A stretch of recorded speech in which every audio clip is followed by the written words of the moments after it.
আমি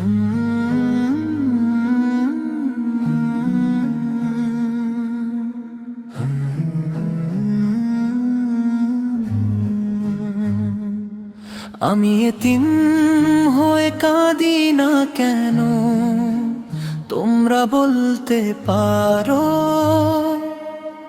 এতিম ছিলেন আমার নবী, আমি কেন ভেঙে পড়ব বলো? যার মাথায় ছিল না বাবার ছায়া, মায়ের স্নেহ হারালেন, সেই নবীর উম্মত হয়ে আমি কেন হতাশায় ডুবো? ছোট্টবেলায় হারিয়েছি আমি আপন জনের হাত, ঈদের সকাল কেটেছে আমার নীরব অশ্রুপাত। সবাই যখন বাবার হাত ধরে দের মাঠে যায়, আমি শুধু আকাশ দেখে বলি হে রব তুমি তো আমার। বন্ধুরা জিজ্ঞেস করতো আমায় তোমার বাবা কোথায়, মুচকি হেসে বলতাম শুধু আল্লাহর কাছে রয়। কিন্তু রাতে বালিশ ভিজে যেত নীরব কান্নায়, কেউ দেখেনি সেই ব্যথাগুলো বুকের গভীরতায়। একদিন মসজিদের ইমাম বললেন ধীরে হেসে, কাঁদিস না রে, নবীজিও ছিলেন এতিম ছোটবেলাতে।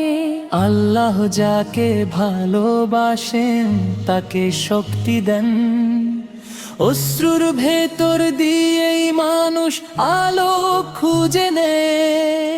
সেদিন থেকে বদলে গেল আমার জীবনের পথ, কষ্টগুলো সিজদায় রেখে খুঁজে নিলাম রব। মানুষ যদি ছেড়ে যায় আল্লাহ তো ছাড়েন না, এ কথাটাই বুকের মাঝে আশার প্রদীপ জ্বালা। আমি এতিম তাই বলে কি আমার রব নেই, আমি একা তাই বলে কি রহমতের দরজা বন্ধ না? আমার রবই আমার অভিভাবক, তিনি কখনো তার বান্দাকে একা ফেলে রাখেন না। যেদিন খুব কাঁদতে ইচ্ছে করে আমি কুরআন খুলে বসি, নবীজির জীবনের কথা পড়ে চোখের পানি মুছি। ভাবি যিনি এত কষ্ট সয়েও হাসতে শিখিয়েছেন, তার উম্মত হয়ে আমি কেন আশাহারা? হে আমার নবী, আপনাকে না দেখেও ভালোবাসি, আপনার জীবনী শিখিয়েছে ধৈর্যে দয়ার ভরসা। আপনি এতিম ছিলেন তবু হয়েছেন বিশ্ব মানবের রহম তো।